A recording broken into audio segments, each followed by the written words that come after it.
이것들하고 나도 이것 따라간다. 같이 네. 가자. 혼자. 오늘 요한복음 20장 19절부터 보겠습니다.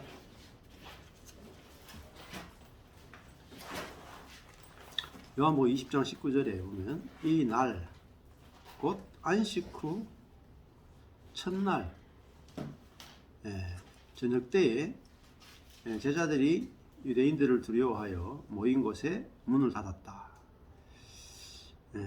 이게 첫날이죠. 안식 후 첫날. 그러니까 그 첫날이라 하는 것은 이제 8일째인데 우리 첫날 하면 뭔가 새롭잖아요. 첫째 날이다. 이 8일째는 유대인들의 그거로 보면은 어릴 때 난지 8일 만에 할례 받는 날이고, 그다음 8일이라 하는 것은 7이라고 하는 게 완전수잖아요. 근데 8일째니까 새로운 것이 시작된다는 뜻이에요. 그래서 부활이라고 하는 게 뭐냐면은 완전히 새로운 세계에 들어간다 이런 뜻이에요. 그래서 안식 후 첫날. 그러니까 이 안식이 결국은 구원입니다. 구원은 뭐냐? 곧 안식이에요. 하나님과 단절되어서 악과 고난의 노예가 된 사람이 거기서 해방되어서 하나님과 이제 연합되어서 안식에 들어갔다. 그게 바로 구원입니다.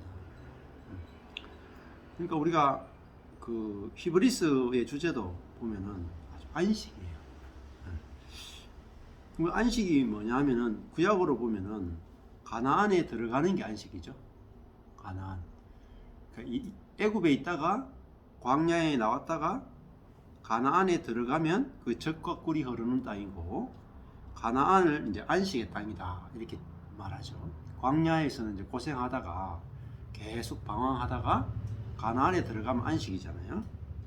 근데 안식하려면은 가나안은 이제 여호수아와 함께 더불어 전쟁에서 이겨야 안식이 돼요. 그죠? 근데 이기려면 모세하고는 안 돼요.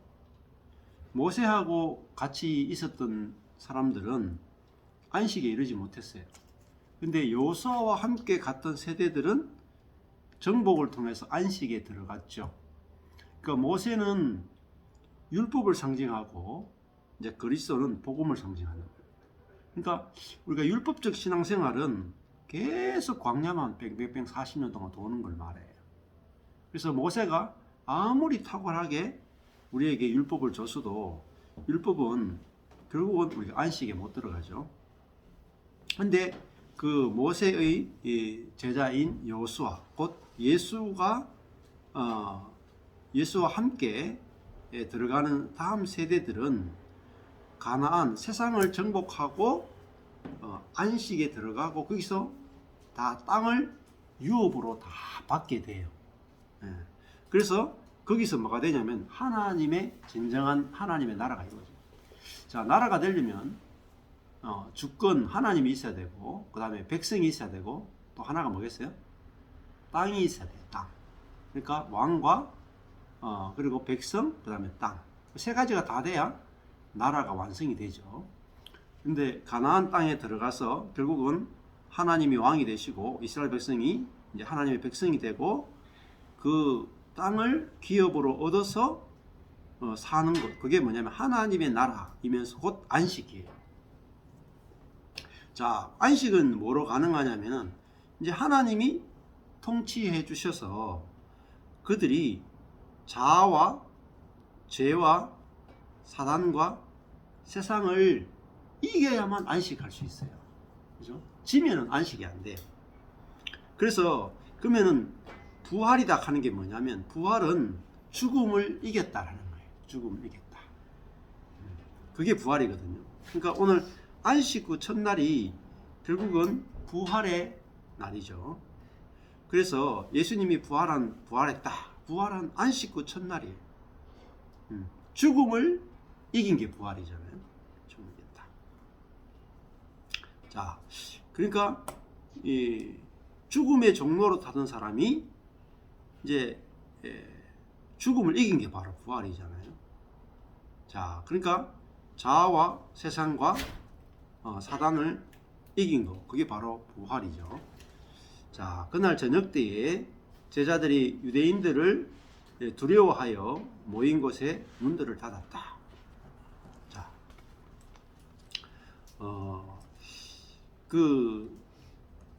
사실은 십자가는 그 사탄의 머리를 깨는 사건이거든요. 창세기 보면은 3장에 보면 그러겠죠. 여자의 후손이 와서 뱀의 머리를 밟을 것이다. 이렇게 예언되어 있죠. 여자의 후손이 뱀의 머리를 밟는다. 그러면 십자가는 그 사탄의 머리를 밟은 사건이단 말입니다. 그죠? 근데 네, 어서 오세요. 네. 아유, 뭐 갑자기 빵이 눈에 확 들어오는 영의 양식. 예쁜 게 딱 생기고.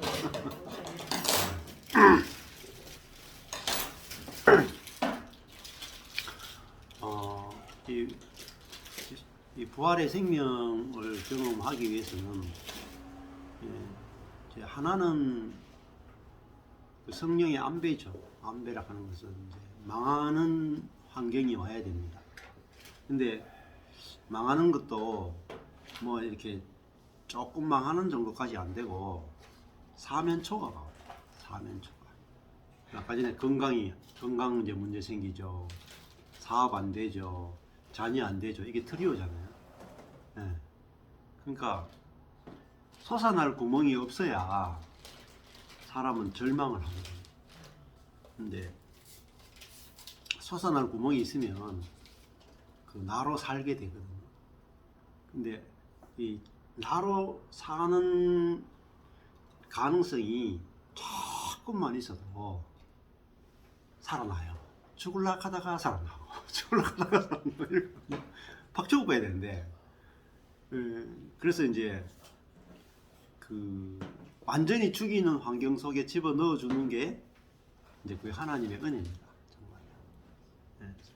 완전히 사방이 다 막히는 환경 속에 딱 들어가야 돼요. 그러니까 한 가지 가지고 잘 안 돼. 네. 그러니까 뭐 병이 있거나 병 있는 것도 한 가지밖에 안 되잖아요. 그걸로도 사람은 절망이 잘 안 해요. 늘 다른 가능성을 생각하죠. 네. 근데 진짜 나로서는 답이 없구나가 딱 이렇게 보여지는 게 되게 중요해요. 나로서는 답이 없구나. 아까 전에 이제 진경제가 오면서 하나님 어떻게 하시는가 보자 이렇게 이제 이야기했잖아요. 그러니까 문제는 어디서 나오냐면은 그 자아에서 나와요. 자아라는 게 뭐냐면 자기중심성이잖아요. 예. 예를 들어 가지고 우리 그 조카가 군대 갔다가 산에서 뱀이 나왔어요. 그 애들이 쪼면하니까 막 갖고 던지고 가다가 뱀 잡고 가다가 손가락에 딱 물린 거예요.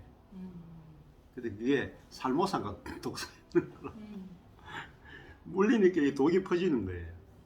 그래가지고 한동안 병원에서 있다가 나중에 손 보니까 이렇게 돼 있어요. 지금도 손가락이 이렇게 돼 있어요. 그러니까 자아 자체 안에는 자기 중심성이라는 독이 들어있기 때문에 그 죽지 않고는 독이 안 죽어요. 우리 속에 아까 전에 십자가는 사탄의 머리를 깨는 것이다. 그럼 사탄의 머리를 깨는 것은 오직 죽음으로서만 깰 수가 있어요. 그 예수님이 십자가에 죽을 때 예수님 그러니까 인간을 지배하고 있던 인간 속에서 지배하고 있던 그 사탄이 십자가에서 함께 죽는 거예요. 예를 들면 이런 거죠. 우리 몸에 막 그 바이러스들이 있다고 칩시다. 코로나 바이러스가 가득해요. 근데 죽잖아요. 죽으면은 화상태에 가서 그 몸 자체를 불태워 버리죠. 그러면은 그 몸 안에 있던 바이러스가 다 죽잖아요. 그 바이러스를 완전히 없애는 건 죽음이에요. 그러니까 왜 십자가는 뭐냐면 십자가가 용서 정도가 아니에요. 십자가는 용서를 뛰어넘어 죽음이거든요. 그러니까 다른 말 하면은 용서로 안 되고 죽어야 되는구나가 알아지는 것이 진짜 중요한 계시예요. 그러니까 우리는 이렇게 용서받고 고치자 이렇게 생각하는 거예요. 고쳐줄 수 없어요, 사람. 아예 가능성이 없어요. 근데 우리가 교회 와가지고도 회개할 때도 몇 가지 지은 죄만 회개하고 있잖아요. 그리고 회개 다 했다 하고 도매금으로 넘어가 본단 말이에요. 그건 사실 복음이 아니에요. 그냥 윤리 도덕적인 가르침 정도에 불과하죠. 그 공자님한테 가서도 회개하잖아요. 부처님한테 가서도 회개하잖아요. 그래요? 하지. 그 공자님 앞에 가서 부모님을 섬기지 않았다 그러면 잘못했습니다 회개하잖아. 부처님 앞에 가서도 내가 그 업을 쌓지 못했다 잘못했습니다 하잖아. 그러면 하나님 앞에 가서도 우리가 이거 내가 잘못했습니다 이거 하고, 부처님이나 공자님 앞에 가서도 잘못했습니다 하는 건 뭐가 차이가 있냐 말이야. 아주 근원적인 차이는 기독교에서 회개는 우리가 어떤 지은 몇 가지 죄를 회개하는 게 아니에요. 기독교의 회개는 아담의 후손으로 태어난 모든 사람은 죽어야 된다. 즉 거기에 동의하는 게 회개예요. 자, 그러니까 그 회개를 사실은 해본 적이 없는 거예요. 진짜 회개. 그러니까 평양 대부흥하고 뭐 그래 해봤자 도루묵입니다. 왜냐하면 윤리 도덕적인 죄, 우상 숭배 있는 죄, 이런 죄는 회개하는데 타락한 옛사람 자체에 대한 회개는 없는 거예요. 그러면 쉽게 하면은 회개해봤자 도로 자하로 살아요. 그러니까 회개가 사실은 더 큰 문제를 일으키는 거예요. 나는 그냥 지은 죄만 회개하고 나면 깨끗해졌다. 그 다음에 뭐로 살아요? 오롯이 자아로 사는 거예요. 그러니까 달라진 것은 없고 오히려 사실은 더 문제를 일으키잖아요. 그래서 십자가는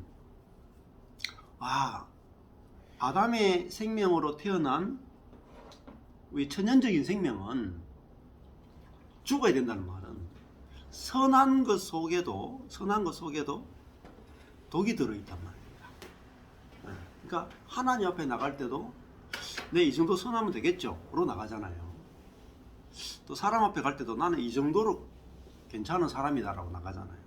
그러니까 나는 고치면 쓸만하다는 사람이로 이제 나가니까 이 교만이 끝이 안 나는 거예요. 그리고 내가 당신보다 낫다라는 것이 절대 끝이 안 나요. 그러면은 이제 이 교제가 안 되잖아요, 교제가. 그래서 십자가는 이 죽음이잖아요, 죽음. 그러니까 죽어야 되는 존재구나. 그게 알아져야 그 다음에 뭐가 알아지냐면 내가 죽어야 되는데 나는 나를 못 죽이니까 예수님이 나를 포함해서 죽였죠.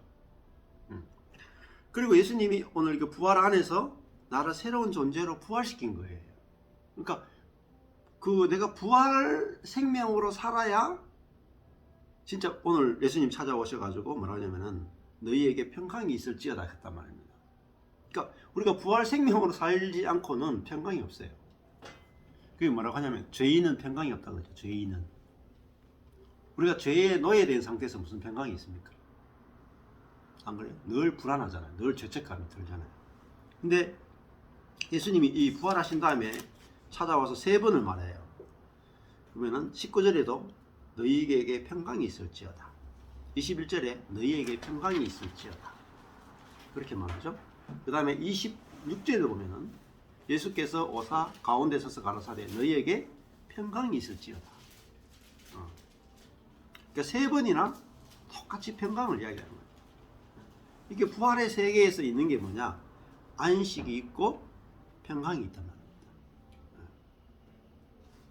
자, 그러니까 이 자아의 생명으로, 내 생명으로 예수를 위해 사는 삶 안에서는 평강이 없다. 네. 자, 자아는 내 중심성이라고 하는 이 사단의 독이 딱 들어있어요. 얼마나 괴로운지 아십니까? 사단의 독, 자기 중심성이다 하는 게 괴로워 미칩니다. 괴로워 미쳐. 예를 들어가지고 제가 12년 동안 그 제자들을 양육했잖아요. 전도부터 시작해가지고 한 100명이 넘게 양육을 했어요. 근데 다 거의 대부분 다 떠나갔잖아요. 근데 이게 얼마나 그 고통스러운지를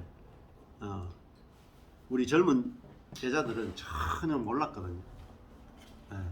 근데 요번에 이제 우리 제자 가운데 한 명이 지금 이제 교회를 하고 있는데 한 10년 정도 같이 했던 그 교회 성도가 한 부부가 이제 귀촌한다고 이렇게 떠나버리는 거예요.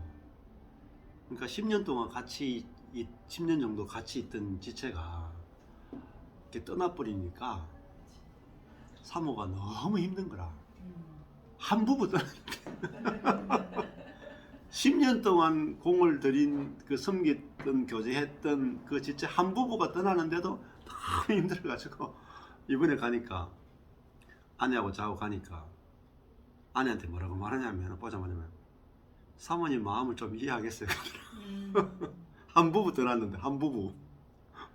우리는 한 부부 떠난 게 아니고 세 팀이 떠나고 매년마다 그 한 6, 7년 동안 1년에 몇 팀씩 와서 목사님 식사합시다. 차 한잔 합시다 하고 가야 되겠습니다 하고 다 떠나갔거든요. 그러니까 뭐 한 번 파쇄된 게 아니에요. 한 번 한 팀 나갈 때 한 번 파쇄되고 두 번째 팀 나갈 때 파쇄되고 세 번째 팀 나갈 때 파쇄되고 그리고 연말마다 여러 팀들이 와서 나갈 때마다 파쇄됐죠. 근데 파쇄되려면 쌓았던 것이 있어야 파쇄에 좋아요. 바벨탑을 저의 능력과 저의 선으로 막 쌓아서 130층 쌓았잖아요. 130층 쌓았는데 이게 한 번 불타고 두 번 불타고 이게 내가 나의 모든 하나님을 향한 헌신과 열정과 선이 딱 불탈 때 여기까지 완전 탁 끝까지 남은 끝까지 다 불탈 때 얼마나 괴로운지 아십니까? 내가 쌓았던 것이 불탈 때, 내가 기대했던 것들이 불탈 때, 내 소원이 불탈 때 괴로워 못 살아요. 근데 괴로워 못 살아야 내가 나를 미워할 수 있어요. 이 자기중심적인 이게 죄가 우리 자신을 얼마나 괴롭히는지를 알아요. 와, 그거 자체가 지옥이에요, 지옥. 그건 내 뜻이 지옥을 만드는 거예요. 그러니까 그거를 이제 경험하고 너무 괴로우니까 너무너무 괴로우니까 야 정말 내 안에 예수가 살아줘야지 답이 있구나. 저절로 알아서 저절로. 왜냐면 나로 사는 게 너무 괴로우니까. 그게 자아의 죽음과 이제 그 예수 생명으로 사는 삶이에요. 그러니까 내가 나로 살 수 없도록 괴롭게 하시는 것이 뭐냐? 그게 십자가거든요. 그러니까 십자가가 그 인류가 겪는 형벌 중에서 가장 괴로운 게 뭐냐? 십자가예요. 십자가만큼 고통스러운 벌이 없어요. 그러니까 십자가만큼 저주스러운 게 없어. 근데 그 저주 안에 뭐가 담겨 있냐? 십자가만큼 인간에게 복된 게 없단 말이에요. 그래서 하나님이 이제 제 손으로 건축한 교회를 다 무너뜨린 거예요. 12년 동안 완전히 건축한 교회를 다 무너뜨리고. 근데 교회 망했죠. 재정적으로 망했죠. 네? 뭐 인생도 망했죠. 그러니까 제가 쌓았던 모든 것들이 무너질 때 그때 이제 비로소 우리는 뭐가 딱 보이냐면 하나님이 어떻게 건축하는가 보자. 하나님의 손을 비로소 딱 보게 돼요. 근데 그게요, 부활의 세계예요. 부활의 세계.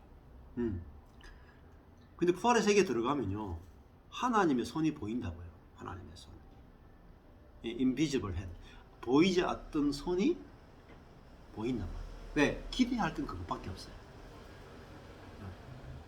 그래서 오늘 그 20절에 보면은 너희에게 평강이 있을지어다 하고 그 예수님이 문을 닫아놨는데 문에 들어오잖아요. 부활의 세계는 문이 모든 게 다 문이에요. 제자들이 모였는데 두려워가지고 문을 꽁꽁 닫아놨잖아요. 근데 예수님이 문을 통과해 돌아버려. 그죠? 그럼 가운데 서 계신 거예요. 그 너희에게 평강이 있을지어다. 그러니까 부활이라고 하는 게 뭐냐면요, 이 아무리 닫아놔도 열고 들어가 버리는 거예요. 그게 부활의 세계예요. 그러니까 그 말은, 다른 말은 부활의 세계는 막을 수가 없다는 거예요. 왜? 우리를 가로막고 있는 문 중에 사망의 문이 제일 통과하기 어려운 문인데, 어떤 상황에서도 내가 일하는 게 아니라 하나님이 일하신다가 믿어지니까 그냥 이렇게 통과해버려요. 어떤 고난도 넘어가 버려요. 이게 부활의 세계이단 말입니다. 그래서 20절에 보면은 너희에게 평강이 있을지어다 하시죠. 그러면 예수님이 손과 옆구리를 보여주시죠. 그러니까 이 손은 예수님이 못 박혔던 손이죠. 옆구리는 창에 찔렸던 옆구리죠. 그러니까 이걸 보여주시는 거예요. 왜냐, 안 보여주면요, 예수님인지 모르거든. 그래서 손과 옆구리를 보여주시잖아요. 이제 손은 못에 박혔고 옆구리는 창에 찔렸어요. 이게 굉장히 중요한 거예요. 자, 그러니까 이 손은 뭐냐면 일이나 능력을 상징해요. 일과 능력. 우리 인생이 뭐냐 한마디 하면요, 내 손을 믿는 거예요. 내 주먹을 믿어라, 이 말이 있잖아요. 그러니까 우리는 우리의 손으로, 우리의 능력으로 뭔가 할 수 있다 하잖아요. 근데 십자가에 딱 달리면요, 손이 딱 못 박혀버려요. 손이 못 박힌 사람은 뭐예요? 아무것도 못하죠. 아무것도 못하는 거예요. 절대 무능력이잖아요. 그게 죽음이에요, 죽음.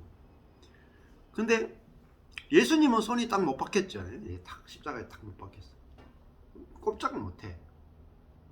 그리고 자기가 손이 꼼짝도 못하면 뭐예요? 하나님의 손이 나를 구원해 주십시오가 되잖아요. 그죠?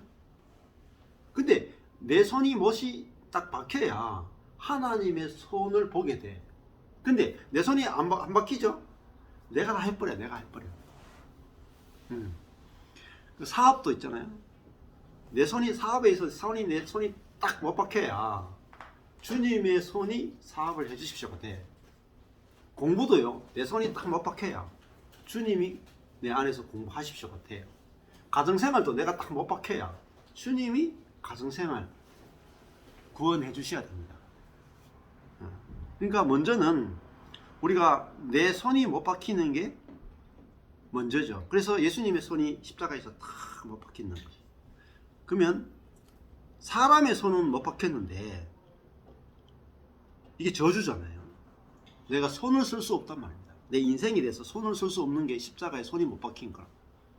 근데 있잖아요, 대책이 없잖아요. 손 쓸 수 없는 인생이다. 그렇죠? 대책이 없죠. 제 목표도 대책이 없었어요. 손을 쓸 수가 없는 거예요. 근데 그때 비로소 부활의 세계는요, 하나님의 손이 보입니다. 하나님의 손. 하나님의 전능하신 손이 보인다. 그게 부활의 세계예요. 자, 사람은 늘 자기 손을 믿고 살았죠. 근데 모세도 자기 지팡이, 손에 있던 지팡이로 살았잖아요. 자기 손에 들고 있는 지팡이. 근데 그 지팡이를 딱 던지니까 뱀으로 바뀌었죠. 그러니까 내 손에 내 능력을 믿는다. 그 속에 뭐가 있는지 아세요? 사단이 들어있는 거예요. 뱀이 들어있는 거예요. 내 능력을 믿는다. 그게 뭐냐면 사단을 숭배하는 거예요. 내 능력을 숭배하는 게 뭐냐? 내 능력을 신뢰하는 게 뭐냐? 그게 사단이고 자기 신뢰가 사단이에요. 그러니까 자기 신뢰를 하나님께서 죽여야 그 안에 들어있는 사단이 죽는 거예요. 그래서 하나님이 십자가라면 내 자신을 신뢰하지 못하는 쪽으로 가게 하는 거예요. 왜냐 괴롭죠. 근데 내 자신을 신뢰할 수 없어야 하나님이 신뢰가 돼요. 자신로 신뢰가 돼요. 근데 하나님이 신뢰가 되어지면요, 하나님의 일하심이 나타나요. 정말 신기하잖아요. 이번에 제가 어제 밤에 영상 되게 많이 올렸죠. 그 월요일 잠언 성경 공부할 때 간증했던 거 다 조각조각으로 내가 올렸잖아요.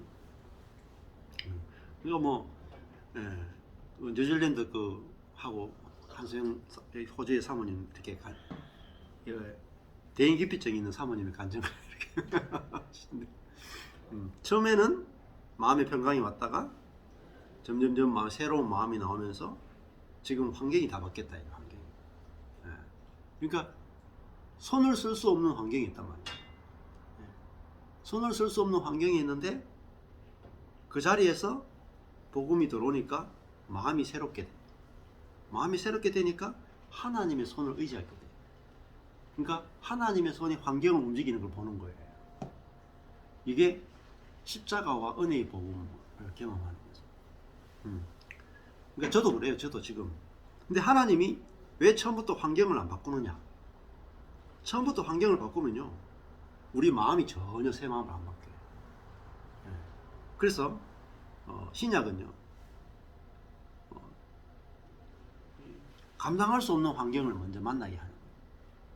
근데 이걸요, 하루 빨리 경험해요. 하루라도 젊을 때 경험하는 게 좋아요. 하루라도 젊을 때. 진짜 복입니다. 하루라도 젊을 때 절망을 경험하는 것이, 십자가, 자아로는 살 수 없구나를 경험하는 것이 너무너무 큰 복이에요. 사도 바울이 다메섹에서 주님을 만나잖아요. 절망을 경험한다. 무슨 절망이냐면 자기의 최고의 선이 그리스도를 핍박했다. 자기의 최고의 선이 사단이었다는 걸 경험하는 거예요. 그게 바울의 체험이에요. 바울은 죄를 짓다가 회개한 사람 아니에요, 여러분. 이게 이제 바울의 복음이 뭐냐를 알기 위해서는 바울의 생애를 아셔야 돼요. 그러면은 바울이 전한 복음은 죄를 회개하는 정도의 복음이 아니단 말이에요. 자, 왜냐하면 사실은 바울은요, 육을 회개하는 거예요. 왜냐하면 보세요, 바울은 다메섹에서 부활하신 그리스도를 만나기 전에 어떻게 살았어요? 율법의 의로는 흠이 없게 살았다고요. 그러니까 율법으로 치면 죄가 하나도 없는 사람이 바울이었어요. 그러면 바울한테 회개하라고 하면 회개하겠어요? 바울은 회개할 게 없어요. 그렇죠? 그 정도로 율법의 의로 죄가 하나도 없는 사람이었다고요. 근데 바울이 부활하신 예수님을 딱 만나보니까 죄가 하나도 없이 하나님 말씀에 100% 순종하고 살아가는 그것이 뭐냐? 육이었단 말이에요. 육. 사르크스. 즉 그 속에 뭐냐면 자기의 자원으로 말씀을 다 지켜내는 거잖아요. 그래서 자기의 손으로 하나님 말씀을 다 순종해서 자기 의로 살아가는, 철저히 자기가 하나님 된 그 거짓된 경건인 사람. 속은 부패했는데 겉은 하나님 말씀 다 지켜요. 속은 뭐가 있어요? 자기 중심성에 사단이 있는데 겉은 율법을 다 지켜요. 그걸 뭐라고 말하냐면 회칠한 무덤이라. 예수님께서 회칠한 무덤. 겉은 다 하얘요. 겉은 죄가 하나도 없어. 속은 사단이 있단 말이에요. 그래서 사도 바울은 예수님을 딱 만났을 때 자기가 지은 죄를 회개한 게 아니라니까, 사실. 타락한 존재를 회개한 거야. 타락. 그게 육이라 그래. 육. 와. 내가 율법의 의로 흠이 없던 그것이 뭐죠? 그거를 배설물로 여겼다 그러잖아요. 배설물. 그러니까 난지 8일 만에 할례 받고 바리새인이고 유대인이고 히브리인이고 철저하게 말씀대로 살았던 그것이 내 능력으로 하나님 말씀을 지키고 했던 그 모든 육을 회개하고 자기가 하나님의 생명으로는 전혀 살아본 적이 없는 사람이라는 걸 알게 되고, 그러니까 육으로 하나님을 섬긴 결과가 뭐예요? 사르커스로 하나님을 섬긴 결과가 뭐냐면 하나님을 대적하는 거예요. 교회를 핍박하는 것이었어요. 예수님을 핍박하는 거예요. 그러니까 우리의 육으로 하나님을 섬기는 것은요, 하나님을 대적하는 거예요. 하나님을 핍박하는 거예요. 그 형제를 죽이는 거라. 결국은 사도 바울은 율법의 의로 흠이 없다 했는데 뭐하고 돌아다녀요? 죽이러 다니는 사람이다. 뭐로요? 하나님의 말씀으로 다른 사람을 죽이러 돌아다니는 인간이었단 말입니다. 근데 자기는 율법의 의로 흠이 없다 하고 있는데 돌아다니면서 하나님 말씀 가지고 살리러 다니는 게 아니라 죽이러 다니는 인생이었단 말이에요. 저도 그게 딱 보였던 거예요. 제가 개척해서 12년 동안 정말 하나님 말씀대로 살려고 몸부림쳤는데 결국은 율법으로 살았더라고요. 율법으로. 그러니까 겉은 굉장히 경건했는데 속에서 나중에 우리 제자들이 분립해서 목사님 개척하겠습니다 할 때, 또 떠나겠습니다 할 때 제 속에서 정말 기쁨과 감사와 축복이 안 나오더라고요. 내 중심성이 나타나니까 감당이 안 되고. 자, 그래서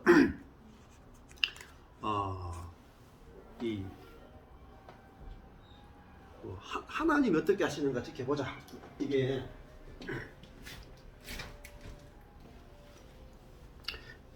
왜 중요하냐면요,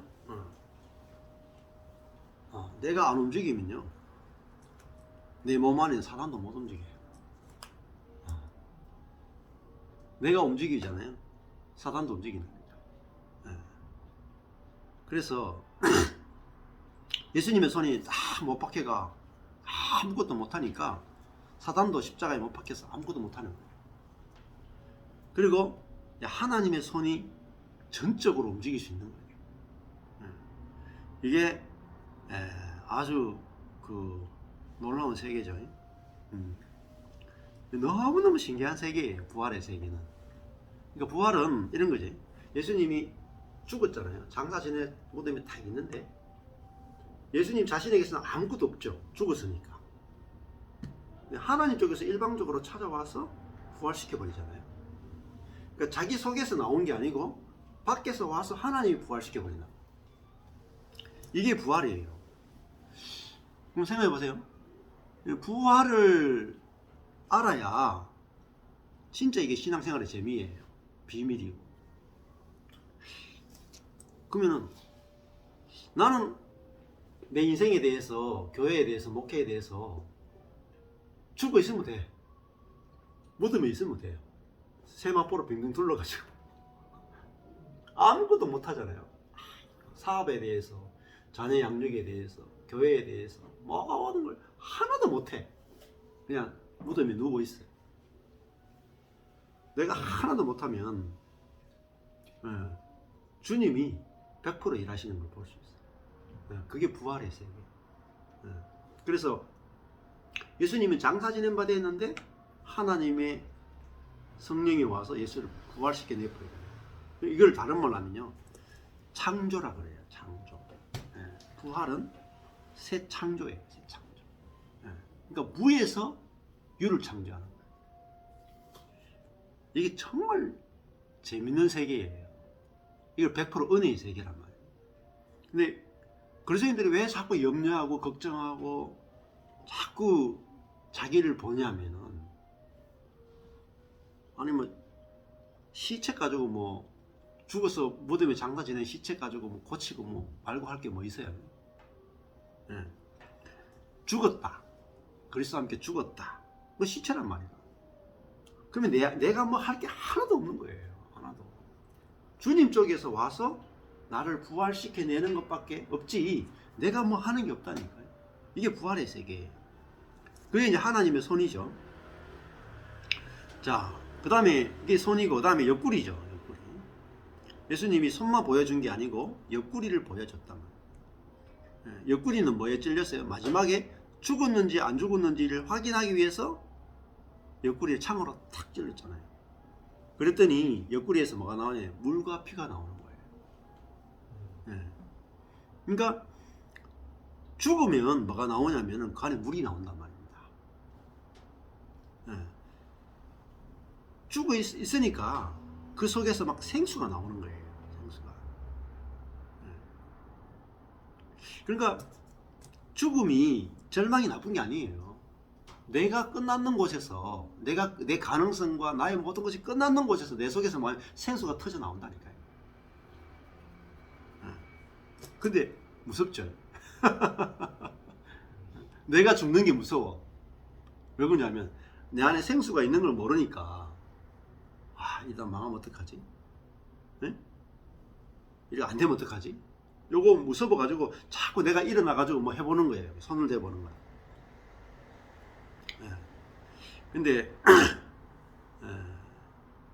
그러니까 내가 움직일 때 결국은 하나님에 대한 믿음이 없고 사단이 결국은 나를 지배하게 되는 거예요. 근데 예수님이 딱 죽었을 때 그 속에서 옆구리에서 생수가 나왔다. 그 다음에 이 옆구리가 창이 찔렸다 하는 게 우리 구약으로 보면 이런 거예요. 구약에 보면 아담이 독처하는 게 좋지 못했잖아요. 근데 하나님께서 아담을 깊이 잠들게 하고 그 옆구리에서 하와를 만들어냈잖아요. 근데 예수님이 십자가에 딱 죽어서 창에 옆구리를 탁 찔렸다는 것은 아담이 깊이 잠들었다는 거예요. 신랑이 깊이 잠들어서 잠든 신랑의 생명, 신랑의 그 살과 피를 끄집어내서 신랑의 것을 가지고 신랑의 뼈와 신랑의 살을 가지고 하와를 만들어냈죠. 그러니까 그래가지고 이 하나님의 손에서 하와가 만들어져서 왔죠. 그러면 아담은 하와를 하나님의 손에 만들어진 이 자기 성분으로 생명으로 만들어진 하와를 선물로 받으니까 둘이 연합하여 딱 하나가 되는 거예요. 그게 창세기에 보여준 제일 중요한 계시잖아요.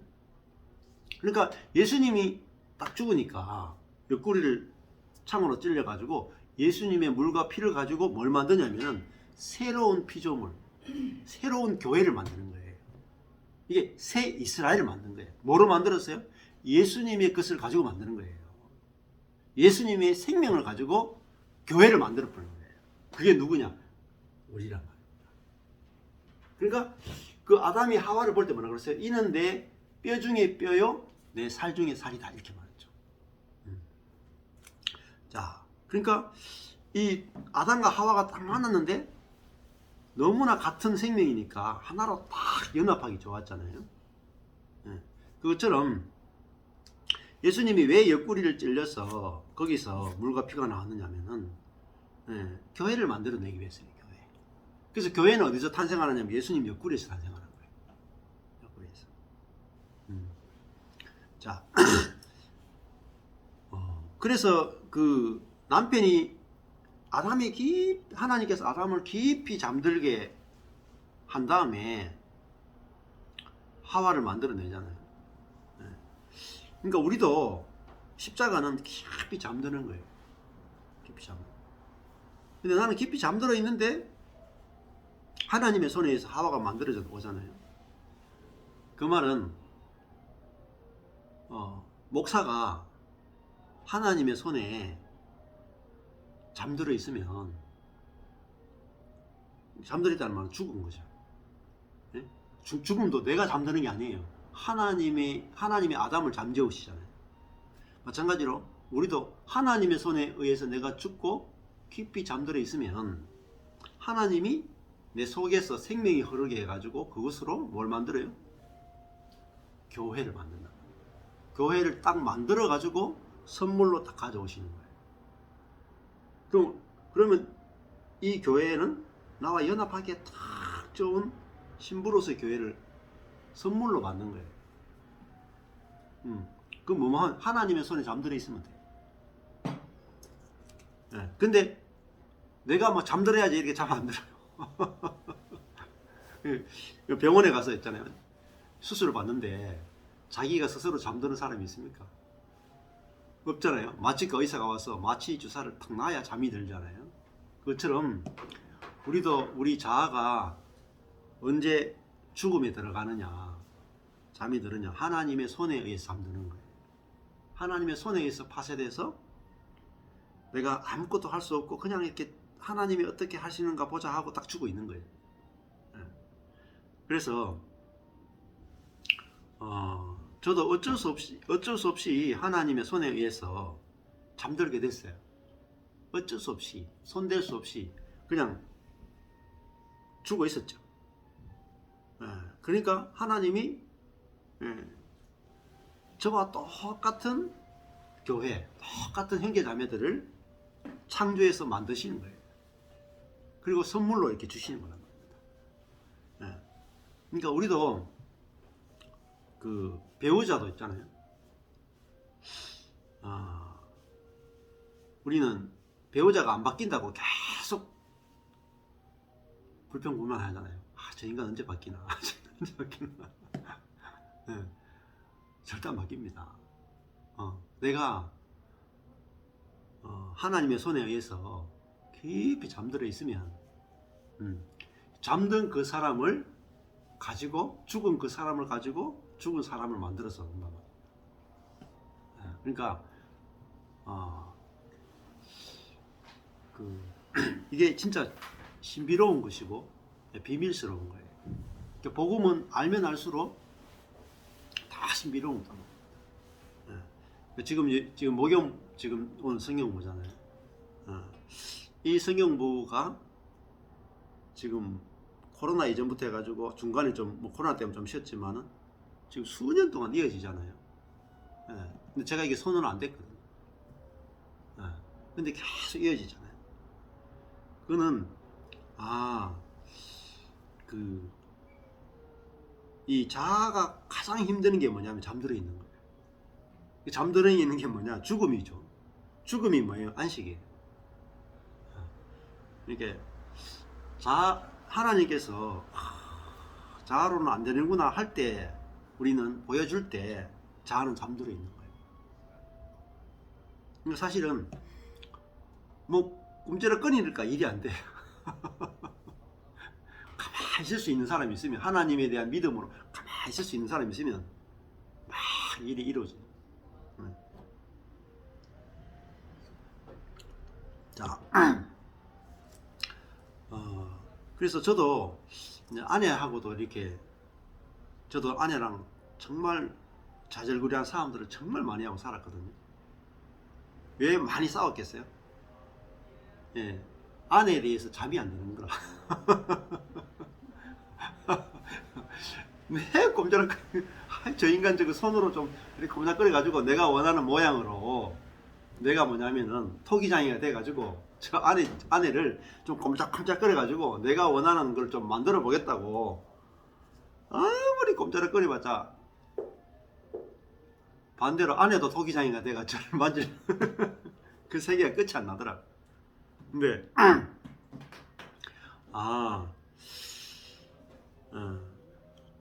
하나님의 손에, 하나님 보시기에 아내가 온전하구나, 이 말씀이 오기 전까지는 이게 잠이 안 들어요. 그러니까 이 잠드는 건요 사실은 두 가지라고 볼 수 있어요. 하나는 죽음은 내가 하나님 우리를 죽이면 잠들고요. 또 하나는요 완성된 걸 보면 잠들어요. 온전한 걸 보면 잠이 들어요. 야, 그 온전한 게 보이면 손 안 대잖아요. 안 그래요? 예. 완전 교회에 대해서 인생에 대해서 손을 안 댈 수 있는 비결은 내가 죽었거나 교회가 내 자신의 상대방이 온전하면은 저절로 손이 탁 떼어져요. 탁 떼어져. 그래서 그래서 이게 보는 게 아주 중요하죠. 그래서 손과 옆구리를 보이셨다. 제자들이 주를 보고 기뻐했다. 주님을 봤는데 못 박혔던 손과 또 창에 찔린 옆구리를 보고 주님이시구나 하고 막 기쁨이 넘쳤죠. 이게 부활의 세계는 결국은 그 손과 옆구리를 보고 우리가 경험하는 세계다, 이렇게 볼 수가 있겠죠. 그래서 이 완성을 보는 게 되게 중요한데, 이거는 조금만 쉬었다가 하겠습니다.